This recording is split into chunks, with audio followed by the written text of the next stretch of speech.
오늘 주시는 말씀은 신약성경 로마서 1장 말씀입니다. 신약성경 239쪽에 있습니다. 239쪽 로마서 1장 1절로 17절 말씀까지 한 절씩 교독하시겠습니다. 제가 먼저 로마서 1장 1절 말씀을 읽겠습니다. 예수 그리스도의 종 바울은 사도로 부르심을 받아 하나님의 복음을 위하여 택정함을 입었으니 이 복음은 하나님의 선지자를 통하여 그의 아들에 관하여 성경에 미리 약속하신 것이다. 그의 아들에 관하여 말하면 육신으로는 다윗의 혈통에서 나셨고 성결의 영으로는 죽은 자를 가운데서 부활하사 능력으로 하나님의 아들로 선포되셨으니 곧 우리 주 예수 그리스도시니라.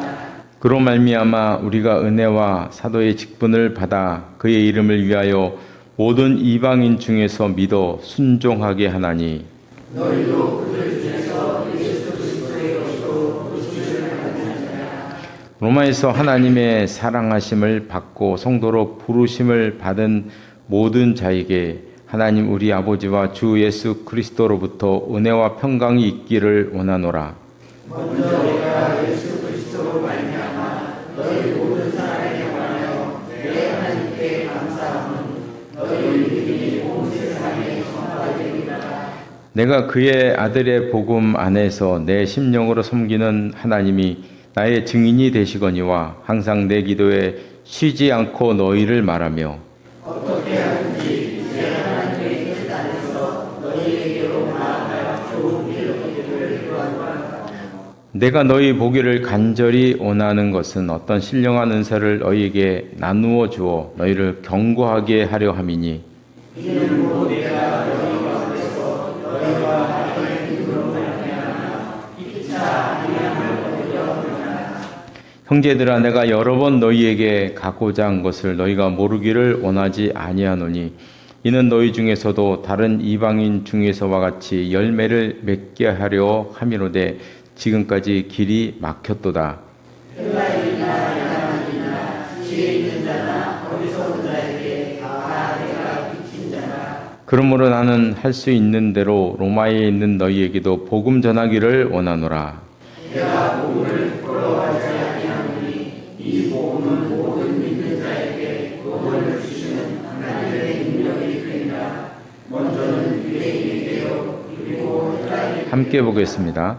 복음에는 하나님의 의가 나타나서 믿음으로 믿음에 이르게 하나니 기록된 바 오직 의는 믿음으로 말미암아 살리라 함과 같으니라. 아멘. 이 말씀 위에 하나님의 은혜가 함께 하시기를 바랍니다. 우리가 지금까지 구약 성경을 중심으로 보았습니다. 근데 우리가 성경을 볼 때는 항상 구약 성경과 신약 성경을 좀 밸런스를 좀 이렇게 맞춰서 보는 게 좋기 때문에 오늘부터는 신약 성경 중에서 좀 로마서에 나오는 큰 주제들을 중심으로 이제 말씀을 나누려고 합니다. 예전에 대형 박물관 관장이었던 분이 이런 말을 했다고 해요. 유명한 말인데요. 온 세계를 주어도 대형 박물관과는 바꾸지 않을 것이다. 박물관 관장다운 말이죠. 그죠? 그만큼 대형 박물관에는 엄청난 인류의 보물들이 가득 찼다는 얘기잖아요. 근데 이제 이런 얘기를 합니다. 그러나 바울이 친필로 쓴 로마서 한쪽이라도 가져오면 바꿀 것이다. 이런 얘기를 했습니다. 안타깝게도 지금 성경은 원본이 없죠. 너무 오래돼서 다 사가서 이제 원본이 없는데요. 원본 한쪽이라도, 로마서 원본 한쪽이라도 누군가가 가져오면 난 바꿀 수 있다. 바꾸겠다. 그만큼 로마서가 중요하다는 얘기죠. 중요하다는 얘기죠. 그래서 기독교의 모든 교리나 모든 사상, 정신 이런 것들은 로마에서서 시작이 되고 로마에서 끝난다 해도 과언이 아닐 정도로 로마서가 아주 중요합니다. 이 로마서는 바울이 3차 전도 여행 때 기록한 서신인데요. 사도행전 20장 2절 3절에 보면 3차 전도 여행 때 그 지방으로 다니 여러 말로 제자들을 권할 때 이제 헬라에서 석 달 동안 있었다. 헬라에서 석 달 동안 있었다 그랬는데 이 그림을 보면 이 고린도 지역, 이 지역이 헬라 지역이에요. 이쪽을 우리는 마게도냐로 여기를 헬라, 요것만 띄어서 이제 헬라라 그러는데 헬라의 중심 도시가 고린도죠. 고린도. 그래서 헬라에 3개월 거한 것은 고린도에서 3개월 체류한 것으로 그렇게 보고 있습니다. 그렇게 보고 있고요. 당시 바울의 나이가 57세 정도였죠. 이때쯤에 바울은 아주 중대한 결심을 합니다. 예전부터 마음속에 가졌던 건데 중대한 결심을 해요. 그게 무슨 결심이냐면 그림을 보시면 여기가 고린도입니다. 저 중간에 고린도. 이 옆에 걸 이거 보여드린 거예요. 고린도가 여기 있잖아요. 여기 있는데 서쪽으로 가면 로마가 있고 서바나가 있습니다. 서바나는 스페인입니다. 지금 스페인. 이 당시에는 세상의 끝이 서바나라고 생각했어요. 사도 바울의 평생의 꿈, 예수님의 말씀처럼 땅끝까지 이르러 복음을 전하겠다는 예수님의 말씀을 자기의 사명으로 보기에 자기는 반드시 서바나 간다. 이게 그 바울의 꿈이었거든요. 그거를 구체적으로 한 것이 이때쯤이라고 이제 생각을 하는 거예요. 그래서 서바나로 이렇게 가려고 하는데 중간에 자기가 로마로 거쳐서 서바나로 가겠다. 이런 생각을 그는 마음에 굳힌 것입니다. 그래서 이제 이런 계획을 세우고 로마서를 이렇게 기록한 것이죠. 로마서를 기록한 것입니다. 근데 사실 이 로마 교회와 바울은 상관이 없어요. 바울이 로마 교회를 세운 것도 아니고 지금까지 바울은 로마에 한 번도 가본 적이 없었거든요. 이때까지만 해도. 모르겠습니다. 어린 시절에 혹은 여행사만 갔을지 몰라도 가본 적이 없거든요. 가본 적이 없습니다. 그러면 바울이 로마 교회를 어떻게 하라는지 아마도 바울의 중요한 동역자 아굴라와 브리스가로 인해서 알게 되었을 것이다. 이렇게 이게 맞을 거예요. 왜냐하면 우리가 성경에 보면 고린도전서 18장에 보면 그때 이제 바울이 중요한 이 고린도에서 중요한 동역자를 만나죠. 그게 이제 브리스길라와 아굴라와 브리스길라라는 사람인데 이 사람이 여기에 보면 이제 본도에서 난 유대인 한 사람을 만나니 글라우디오가 모든 유대인을 명하여 로마에서 떠나라. 그러니까 황제가 유대인들에게 로마에서 떠나라고 이런 명령을 받아서 고린도로 온 것이에요. 그 고린도에서 아굴라 브리스게라를 만난 거죠. 그래서 로마의 교회에 있다는 것은 뭐 바울이 알았겠죠. 근데 구체적으로 로마 교회가 어떤 교회인지, 어떤 사정이 있는지, 이건 아글로와 브리스가가 로마 교회 교인이었기 때문에 그 사정을 잘 알게 되었을 것이다.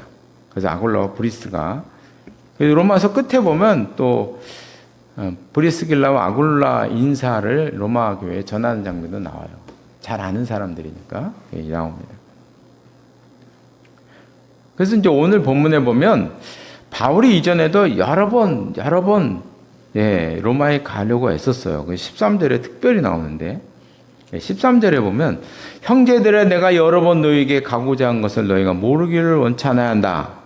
여러 번 가기를 원했던 거죠. 그전에도. 근데 이제 13절 끝에 보니까 지금까지 길이 막혔도다. 그래서 길이 막혔다. 이 어떻게 막혔을지는 이제 잘 모르죠. 가려면은 배 타고 가야 되니까. 지중해 풍랑이 유명하거든요. 그러니까 풍랑이 자꾸 나서 못 갔을 확률이 가장 많겠죠. 또 하나 이제 짚히는 게 늘상 바울을 죽이려고 했던 유대인들의 공격, 이런 공격이 이제 늘상 있으니까 바울이 이제 기회를 잡지 못한 것입니다. 그래서 10절에도 보면 나와요. 10절 중간에 끝에 보면 너희에게로 나아갈 좋은 길 얻기를 구하노라. 11절에 내가 너희 보기를 간절히 원하는 것은, 바울이 로마에 가고 싶다는 의지를 여러 번 이렇게 1장 안에서도 벌써 이런 식으로 많이 표현하고 있는데 가지는 못했어요. 그러니까 가지는 못하니까 그때 이제 대신 서신을 써서 보낸 거죠. 인사차 보낸 것입니다. 이 바울이 로마서를 기록한 목적을 알기 위해서는 이제 당시 초대교회 상황을 알아야 합니다. 초대교회의 이제 배경을 알아야 되는데요. 로마서를 기록할 당시 예루살렘 그 교회에서는 예수님 동생 야고보가 예루살렘 교회 지도자로 거의 굳어져 있을 때였어요. 그러니까 예수님 동생 야고보가 지도자로 있을 때와 그 전과를 우리가 이제 비교해 보면, 그 전에는 예수님의 12제자가 예루살렘 교회의 지도자였죠. 그리고 사도행전 초반기에 나오잖아요. 1장부터 한 10장까지 보면은 8장, 7장까지 보면은 그게 잘 나옵니다. 예수님의 12제자가 중심으로 예루살렘 교회가 움직여졌고, 그 영향력이 컸기 때문에 예수님의 사상, 예수님의 말씀을 직접 받은 12제자는 진보적인 색채가 대단히 강했습니다. 진보적인 유대교를 넘어서 진보적인 색채가 대단히 강했는데, 그것을 나타내는 결정적인 장면은 7집사예요. 그러니까 초대교회에서 처음으로 사람을 7명의 집사를 세웠잖아요. 처음으로. 근데 7명의 집사 모두가 헬라파 유대인이었어요. 헬라 지역에서 살았던 사람들이었어요. 히브리파 사람들이 아니었다는 거죠. 예루살렘에서 낳고 자란 사람이 아니었어요. 다 이방에서 온 사람들이었어요. 헬라파 유대인들이었거든요. 그거 하나만 봐도 12제자의 그 당시 유대인들의 입장에서는 상당히 진보적인 거죠. 헬라 사람들이 7명을 다 해도 4대3으로 해야지. 그렇죠? 우리 생각은 그렇지 않아요. 4대3으로 해야지. 아니에요. 7명 다 그냥 헬라. 이 정도의 그 생각을 가지고 있었어요. 그런데 이제 스데반이 순교한 다음에 예루살렘에는 큰 핍박이 일어났는데, 그 핍박이 누구에 대한 핍박이냐면 헬라파 유대인에 대한 핍박입니다. 스데반이 헬라파 유대인의 그때 지도자였거든요. 그러니까 히브리파 유대인에 대한 그 핍박이 아니었어요. 헬라파 유대인에 대한 핍박이었어요. 그러니까 헬라파 유대인들이 견디지 못하고 가게 되고, 뿔뿔이 흩어지게 되면서 이 12제자들에 대한 공격이 이 로마의 그 군인들에 의해서 이제 계속해서 집중적으로 12제자를 핍박하게 되죠. 그래서 이제 어떤 일이 있었냐면, 한번 보면요. 그때 헤롯 왕이 손을 들어 교회 중에서 몇 사람을 헤아려 하여 요한의 형제 야고보, 이건 이제 예수님의 동생 야고보가 아니고 요한의 형제 야고보, 예수님이 제 12제자 중 하나죠. 예수님의 12제자 중에 하나인 야고보가 순교를 당합니다. 이때요. 헤롯 왕의 직접적인 공격으로. 그러니까 유대인들이 이것을 기뻐하는 걸 보고, 유대인들이 얼마나 자기 편에서 보면 이단이 죽은 거니까 기뻐하는 걸 보고, 또 헤롯이 베드로까지 잡으려고 했다. 그 12제자에 대한 공격이 헤롯 왕에 의해서 시작이 된 거예요. 이렇게요. 그러니까 이제 헬라파 유대인들 흩어지지, 12제자도 흩어지지, 이런 숨어 다니지, 이런 상황에 이르게 됐다는 거죠. 이런 상황에 이르게 되니까 예루살렘 교회는 아주 자연스럽게 히브리파 유대인들만 남게 되는 것입니다. 교회. 히브리파 유대인들만 남게 되는 거예요. 그러니까 아무래도 히브리파 유대인들은 보수적이거든요. 야고보를 쓴 예수님 동생 야고보도 예수님의 동생이지만 보수 인사였잖아요. 행위를 강조하고 법을 강조했던 보수적이라는 사람이죠. 그런 보수적인 사람들만 남은 거예요. 의도치 않게. 그러니까 이제 자연스럽게 예수님의 동생 야고보가 지도자가 되면서 12제자의 자리를 대신하게 되는 것이죠. 교회가 급격하게 보수주의로 변하게 되었어요. 엄청난 사건이죠.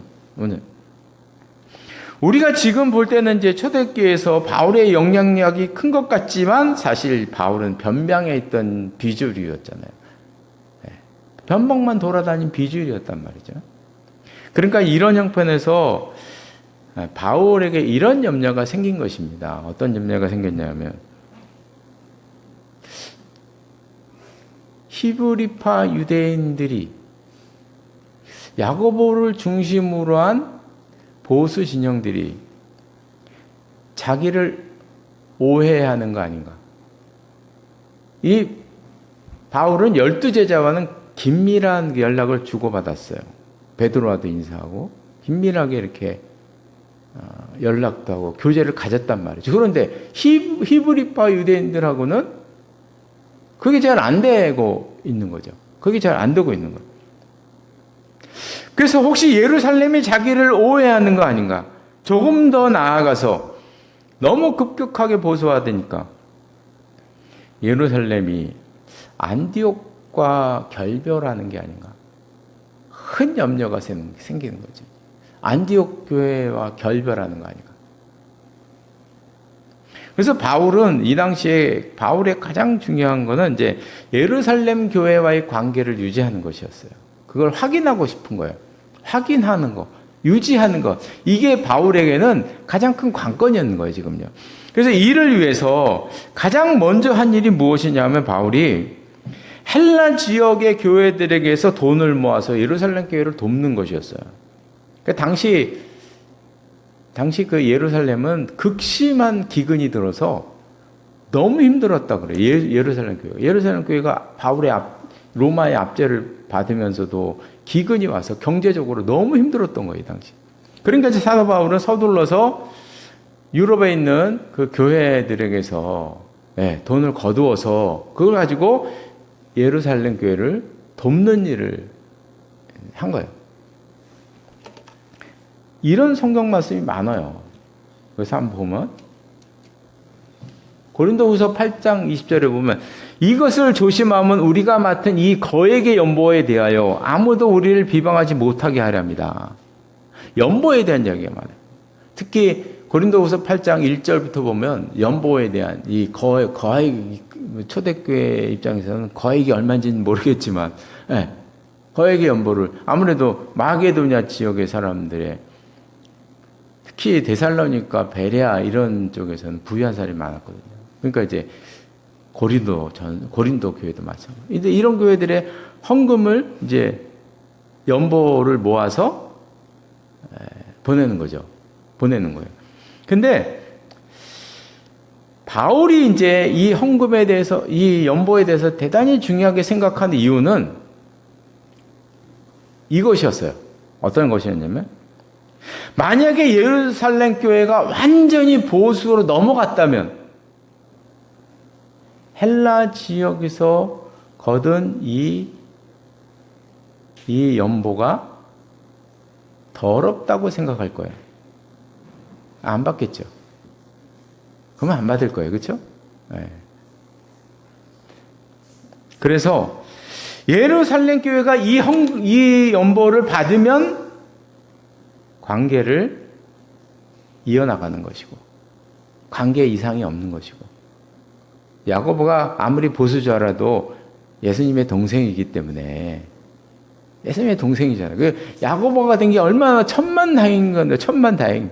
다른 사람이 됐으면 모르는 거예요. 이건요. 예수님의 동생이었기 때문에 희망이 있는 거죠. 희망이. 만약에 이 헌금을 받지 않는다면 이건 뭐 관계에 심각한 영향이 있다고 볼 수밖에 없는 것이에요. 그래서 바울이 물론 첫 번째 목적은 어려운 우리 이웃을 돕는 거죠. 교회를 돕는 거죠. 근데 그 안에는 그런 의미가 있는 거예요. 이게 예루살렘 교회와 우리 관계가 계속 이어지느냐 끊어졌느냐 이것을 확인하는 중요한 의미가 있는 게 바로 이 거액의 연보였어요. 우리가 성경에 보면 이제 헌금이란 말과 연보라는 말이에요. 여기 이제 연보라고 써 있잖아요. 그죠? 연보라고 써 있는데요. 헌금과 연보의 차이점을 생각해 보면 헌금은 하나님의 것이다. 하나님께 드린다는 의미가 강한 용어예요. 헌금은 하나님의 돈이다. 하나님의 것이다. 하나님께 드린다. 그래서 헌금은 구약적인 용어입니다. 구약적인 그 색깔이 강한 용어예요. 연보. 근데 헌금이에요. 연보란 의미는 모아서 어려운 곳에 돕는다는 의미예요. 어려운 곳에 쓴다. 모아서 어려운 곳에 쓴다. 연보는 신약적인 의미예요. 그래서 오늘 본문에도 뭐 이게 너무 잘 나와 있는 거예요.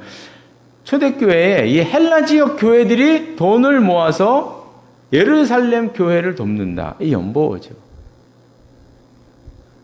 그래서 신약 시대의 헌금은 헌금이 아니에요. 연보입니다. 연보. 사실 우리 주일에 이거 헌금하는 게 아니에요. 연보하는 거예요. 연보. 제가 어렸을 때 제 기억으로는 주보에도 연보라고 썼었어요. 주보에 연보라고 썼었어요. 제 기억에. 근데 어느 날 갑자기 헌금이란 단어가 나타난 거예요. 근데 보면은 제가 이제 청년 시절부터 이 교회에 예배당이란 말 대신 성전이란 말, 뭐 제사장이란 말, 목사 대신 막 제사장이란 말, 이런 말이 막 들어오면서, 헌금이라는 단어까지도 그냥 들어오게 된 거예요. 그러면서 지금은 당연히 헌금이란 말로 사용하게 되는 것이죠. 그러나 우리가 항상 기억해야 돼요. 이건 헌금이 아니고요. 연보입니다. 연보. 우리 연보하는 거예요, 주일날. 연보예요. 그래서 요즘 말로 하면 이 헌금은 기부에 가깝습니다. 기부에 가까워요. 헌금은 기부입니다. 일종의 기부. 그래서 이제 우리가 연말에 기부금 영수증을 발행하죠. 교회에서. 저는 처음에 많은 사람들이 그랬어요. 저만 그런 게 아니었어요. 처음 교회에서 기부금 영수증을 발행할 때 많은 논란이 있었어요. 사람들이 아니, 나는 하나님께 드렸는데, 그 돈에 무슨 기부금 영수증을 받고 내가 기부금 영수증으로 나중에 돈을 돌려받고, 이건 뭐 너무 인간적이지 않느냐, 이런 논란이 있었어요. 그 처음에는 기부금 영수증 안 받는 사람들도 많았어요. 교회 안에서. 이거는 신앙에 어긋난다. 나는 헌금을 드렸는데 왜 기부금 영수증을 내가 받느냐. 모르겠어요. 지금도 이런 생각을 하는 사람이 있는지 모르겠어요. 지금 뭐. 근데 헌금이라는 생각이 잘못된 거예요, 사실. 연보인데. 그래서 자꾸 헌금이라는 단어를 사용하니까 이 연보의 사상이 희석되면서 그런 고민까지 일어나게 됩니다. 사실 알고 보면 헌금은 기부의 일종이고 기부금 영수증을 받는 게 당연한 것이고 회계 보고서도 쓰고 교인들의 허락을 받고 써야죠. 이게 만약에 헌금이다 그러면 회계 보고서는 쓸 이유가 없는 거예요. 전에 불교에 아주 유명한 스님 한 분이 우리 교단에 어떤 모임들이 있어가지고 우리 교단에 아주 중요한 목사님께 이런 질문을 했대요. 왜 교회는 헌금을 받고 왜 다시 장로들에게 그걸 돌려주냐? 이해가 안 간다. 그렇잖아요, 그죠?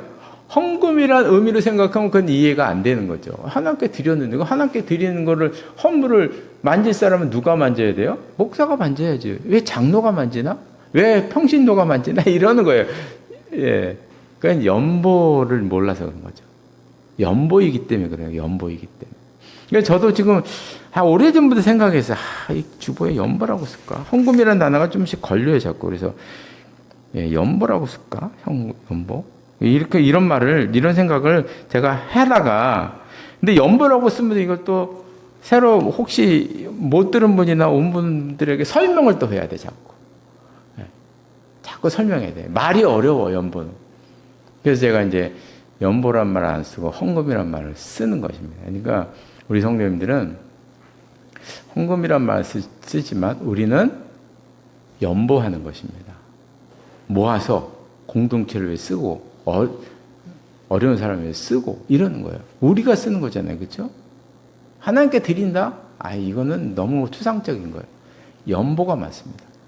그런 생각을 가지고 우리 성도님들이 하여간 생각을 하시기 바랍니다. 하여간 헬라 지역, 이 마게도니아 지역에서 연보를 거둬서 예루살렘 교회를 도왔습니다. 이것은 상징적인 의미로도 대단히 중요한 사건이었어요. 교회가 하나 되는 중요한 사건이었다 하는 것을 알고 있습니다. 두 번째로 이제 사도 바울이 예루살렘 교회와 좋은 관계를 유지하기 위해서 했던 것이 바로 로마서를 기록한 것이죠. 로마서를 기록한 것이죠. 우리가 이제 예루살렘 교회 입장에서 사도 바울을 이렇게 살펴보면 바울이 완전히 이방인 선교에만 매몰되어 있잖아요. 거의 예루살렘 교회 오지도 않잖아요. 이방인만 이게 돌아다니는, 이방인처럼 행동한다고 보여지는 거죠. 그래서 이제 예루살렘 교회에서는 늘 이제 염려하는 거예요. 바울이 변질된 거 아니냐? 이런 이제 그 당시 전화가 있었던 것도 아니고 한 번 편지 오가면 몇 달씩 걸려야 되고 편지로 얼마나 사정을 알리겠습니까? 그러니까 예루살렘 교회에서는 이게 염려가 되는 것이에요. 혹시 바울이 유대인의 정체성을 버렸나? 요즘 말로 하면 귀화했나? 헬라로 귀화한 사람 아닌가? 귀화해버렸나? 이런 염려를 하게 되는 거죠. 그래서 사도 바울은 이 로마서를 통해서 자기의 신학이 무엇인가, 내 신학이 어떤 것인가를 설명하면서 특히 로마서 9장 위에 보면요. 예루살렘에 대한, 이스라엘에 대한 자신의 생각이 어떤지를 구체적으로 9장부터 3장에 걸쳐서 이스라엘에 대한 이야기를 하고 쓰고 있어요. 다른 서신에는 없는 그런 얘기를 쓰는 거예요. 그래서 이스라엘에 대한 하나님의 뜻이 무엇인가, 자기가 생각하는 하나님의 뜻이 무엇이고, 내가 이스라엘을 내다보면서 바라보는 비전이 무엇이고, 이걸 구체적으로 쓰는 거예요. 그러면 히브리파 유대인들을 향해서 쓰는 글인 것이죠. 그래서 로마서는 의도를 가지고 쓴 기록이라 기독교 교리를 가장 잘 설명한, 가장 잘 이렇게 표현한 그런 이제 서신으로 우리가 받아들이고 있는 것입니다. 먼저 오늘 본문에 보면 바울은 자신의 부르심에 관해서 얘기하잖아요. 난 사도로 부르심을 받았다는 거죠. 부르심을 받았다. 난 복음에서 특정함을 입었다. 이 말씀의 의미는 분명합니다. 자기가 사도된 것은 내가 선택한 게 아니라는 거죠. 바울은 사도가 되겠다는 생각을 한 번도 해본 적이 없는 사람입니다. 우리가 아는 대로 사도행전 9장에 보니까 다메섹에 있는 그리스도인들 잡아들이려고 다메섹으로 가다가 도중에 누구를 만나는데 빛 가운데서 그때 이제 바울이 누구십니까? 했더니 그 빛에서 나오는 음성이 나는 너가 핍박하는 예수라, 이런 말을 들었다는 거죠. 빛 가운데 나타난 것은 모세도 아니고 엘리야도 아니었다는 거. 자기가 죽이고자 했던 예수였다는 거. 이 바울에게는 엄청난 충격이죠. 밥도 못 먹고 앞도 안 보일 3일 동안 앞도 안 볼 정도의 충격을 받은 것이. 바울은 그 사건을 통해서 중요한 걸 알게 되었습니다. 내가 틀렸다. 그걸 알게 된 거죠. 내가 틀렸다. 그러니까 평생 진리라고 생각했던 것이 그냥 한순간에 무너지면서 이 사건을 통해서 사도 바울이 너무 중요한 것을 깨달았어요.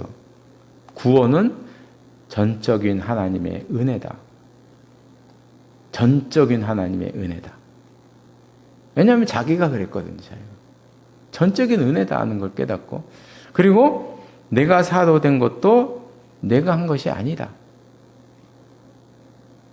그 자기가 한 게 없는 거예요. 자기가 한 게. 그래서 사도 바울은 자기를 자랑하지 않잖아요. 그죠?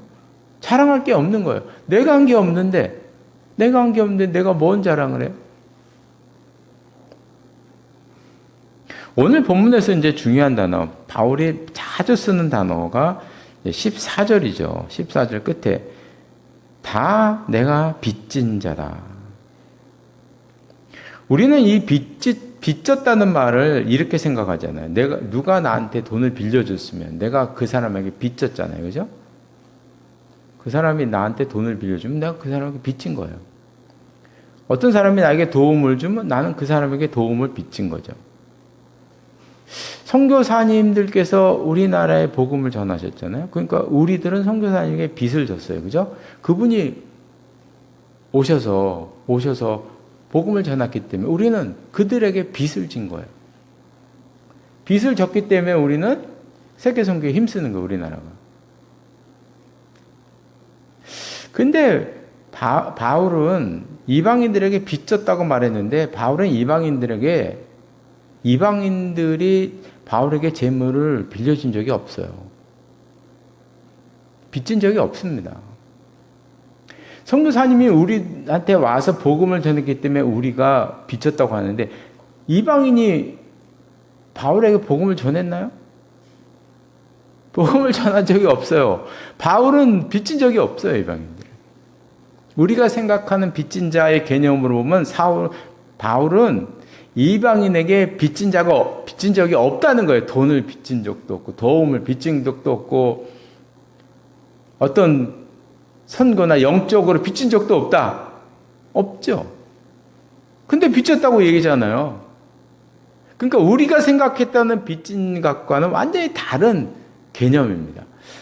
그래서 바울이 생각했던 빚진 자라는 이것은 빚졌다는 새로운 영역이에요. 새로운 영역. 이게 이제 어떤 의미냐면 이런 뜻입니다. 하나님 중심으로 생각하는 거예요. 하나님은 이방인을 위해서 자기를 선택했어요. 이방인의 사도니까. 다시 말하면 이방인이 아니었으면 자기는 사도로 선택받지 못한 거예요. 이방인이 아니면 자기는 선택받지 못한 거예요. 그래서 자기는 이방인에게 빚졌다는 얘기를 하는 거예요. 우리가 생각하는 빚졌다는 건 완전히 다른 의미인 거예요. 그래서 바울은 자기가 존재하는 목적은 오직 하나. 이방인에게 하나님의 이름을 전하는 것이에요. 자기 존재 목적이 거기에 있는 거예요. 이방인이 아니면 자기는 이방인 사도가 아닌 거죠, 자기가. 그러니까 존재 목적은 이방인에게 있다. 이제 말씀을 마치겠습니다. 이 빚진 자라는 사도 바울의 용어, 우리와 생각과는 다른 아주 새로운 적용, 새로운 지평을 연 중요한 이 단어는 우리들에게 어떤 질문을 하냐면, 우리들은 어디서 존재 목적을 찾아야 하는가? 중요한 질문을 우리들에게 하고 있는 거예요, 지금. 우리들의 존재 목적은 어디서 찾아야 하는가? 어디서 찾아야 하는가? 요걸 이제 쉽게 세상 사람들 말로 표현하면, 첫 번째는 우리는 무엇을 위해서 태어났는가? 이 질문인 거죠. 이 질문인 거예요. 무엇을 위해서 태어났는가? 하나님 중심으로. 하나님께서는 무엇을 위해서 날 이 세상에 보내셨는가? 그것이 나의 존재 목적입니다. 그걸 찾는 게 나의 존재 목적이고, 그것이 내가 빚진 영역인 거예요. 그게 나의 빚진 영역인 거예요. 이 질문, 빚진 자라는 이 말씀에서 우리에게 주시는 이 질문은 우리의 존재 목적에 관한 아주 중요한 질문인 거예요. 그래서 내가 왜 태어났지? 하나님이 왜 날 이 세상에 태어나게 하셨지? 생명을 주신 목적은 무엇이지? 그걸 찾는 거. 내 존재 목적의 근본적인 질문. 이게 빚진 자에게, 빚진 자라는 용어에서 우리에 찾아지는 거죠. 이걸 한 걸음 더 나아가면 무엇을 위해서 우리는 믿음을 갖게 되었는가? 우리가 믿음을 갖게 된 이유가 무엇입니까? 무엇 때문에 하나님이 나에게 믿음을 주셨는가? 이거거든요. 무엇 때문에 나에게 주셨는가? 그게 이제 신앙으로 나의 존재 목적은 어디에 있는가? 이거에 달린 것입니다. 그래서 항상 중요하게 생각해야 되는 것은 내가 있는 자리죠. 지금 내가 있는 자리가 괜히 주어진 자리가 아니거든요. 사도 바울은 히브리 사람, 유대인이지만 그는 다소에서 태어났거든요. 헬라 지역에서 태어나서 자기 고향이 헬라 지역이에요. 그 존재 목적을 거기서 찾게 되는 거죠, 결국에는. 그래서 내가 지금 있는 자리가 괜히 주어진 것이 아니라는 거죠. 가족, 직장, 이웃, 친구, 괜히 주어진 것이 아니라는 거예요. 보면은 나의 존재 목적, 하나님께서 나에게 생명을 주시고 이 세상에 태어나게 하신 목적, 나에게 믿음을 주신 목적, 그 목적 가운데 가장 중요한 부분은, 우리 존재 목적의 가장 중요한 부분은 가족과 직장과 이웃과 친구에게 있어요. 거기서 찾아야 돼. 거기서. 그래야, 왜냐하면 내가, 나와 관계된 사람들이 괜히 관계된 게 아니라는 거죠. 그래서 이 빚진 자라는 이 새로운 적용에 대한 이 말씀을 기억을 하셔서 근본적인 우리 존재의 목적, 존재에 대한 질문, 어렵지만 해서 나는 하나님께서 왜 나를 이 세상에 태어나게 하셨는지, 왜 지금 나 있는 이 자리에 있게 하셨는지, 왜 믿음을 나에게 주셨는지, 거기에 대한 해답을 찾는 우리 모두가 되시기를 바랍니다. 기도하시겠습니다. 하나님 아버지, 사도 바울이 빚진 자다, 자기의 사역의 근본적인 대답을 하고 있는 것을 저희들이 보았습니다. 근데 우리가 보통 생각하는 돈을 빌려줬을 때 빚졌다는, 남의 도움을 받았을 때 빚졌다는 그런 해석이 아니고 전혀 다른 의미로 말씀하셨던 것을 저희들이 봅니다. 만약에 이방인이 아니었으면 자기는 사도로 택함을 받지 못하였을 것이기 때문에 자기 존재 목적이 이방인에게 있다는 아주 중요한 것을 우리들에게 말씀하고 있는 것을 보았습니다. 하나님, 저희들 이 세상 살면서 왜 하나님이 나를 이곳에 존재하게 하였는지, 그 이유가 무엇인지, 태어나게 하신 목적, 생명을 주신 목적, 믿음을 주신 목적이 도대체 무엇인지 우리가 내 있는 자리에서 내 주변에 있는 사람들을 통해서 발견하며 깨닫는 저희들의 삶이 될 수 있도록 인도하여 주시옵소서. 예수님의 이름으로 기도드리옵나이다. 아멘.